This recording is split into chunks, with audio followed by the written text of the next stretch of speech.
அஸ்ஸலாமு அலைக்கும். பிஸ்மில்லா. எல்லாத்துக்கும் வணக்கம். வாங்க, இன்றைக்கி சப்பாத்தி சுடுறோம்.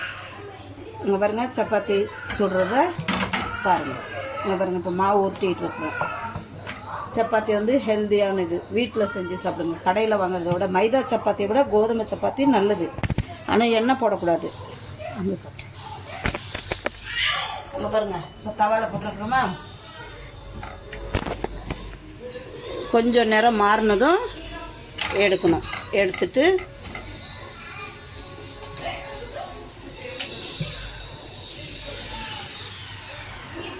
பாருங்க, சப்பாத்தியெல்லாம் ஒட்டி வைக்கணும்.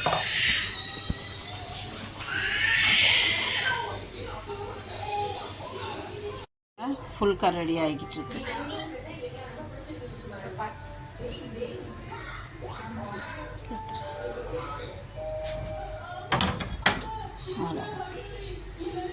வாங்க,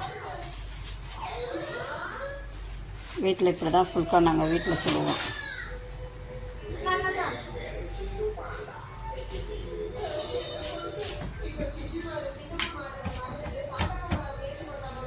இந்த மாதிரி திருப்பி போட்ட பிற்பாடு லேசாக டிஷ்யூ பேப்பரை ஒரு துணியை வச்சு இப்படி அமுக்கி கொடுங்க. இல்லை இங்கே தானே, இங்கே பாருங்கள். இப்படி நம்ம கொஞ்சம் துணியை வச்சு ப்ரெஸ் பண்ணி விட்டோமா, கீழே வந்து அப்படியே இது மாதிரி எழுந்திரிக்கும். கொஞ்சம்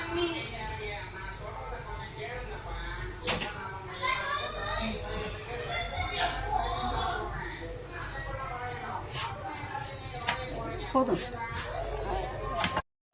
ஃபுல்கா ரெடி, பார்த்தீங்களா? வாங்க, சப்பாத்தி சுட்டதை பார்த்தீங்க. இப்போ சப்பாத்திக்கு இங்கே உருளைக்கிழங்கு குருமா இருக்குது. இது மத்தியானம் வச்ச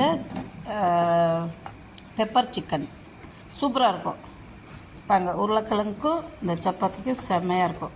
வாங்க, பிஸ்மில்லா. நைட் சாப்பாடு எல்லாம் சேர்ந்து சாப்பிடுவோம். ஓகே, பிடிச்சிருந்தா ஷேர் பண்ணுங்கள், சப்ஸ்கிரைப் பண்ணுங்கள், லைக் பட்டனை ப்ரெஸ் பண்ணுங்கள். தேங்க்யூ.